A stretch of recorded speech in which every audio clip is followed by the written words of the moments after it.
How does working in retail e-commerce compare and contrast with the work that you've done in editorial?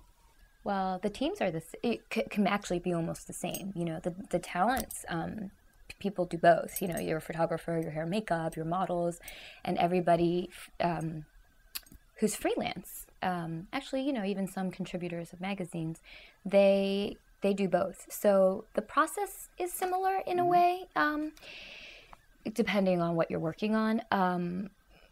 But the goal might vary. So in editorial work, you're more focused on this narrative and this aspirational kind of fantasy and this mood and this lifestyle you might be selling or trying to achieve. Whereas I think in retail and in commerce, it has to be more brand specific, or it has to be more pointed. You're selling. You're selling a specific thing. You're selling either a brand or an item or items.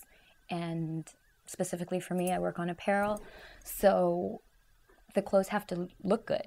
I mean, in editorial, we can move around or lay someone down. And sometimes it's a hot mess, and it doesn't matter that things are flying around. And, but I think that in commerce, it has to be a little bit more functional.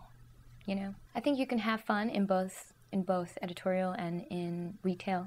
I think it's starting to be bridged too. It's like that whole art and commerce. And I think a lot of retail brands are doing a really good job. They're still trying to make, they're trying actually to be aspirational and trying to get their customer to push the boundaries or, to kind of imagine this lifestyle, wearing their clothes or their items or their accessories. But at the end of the day, it still has to be more functioning.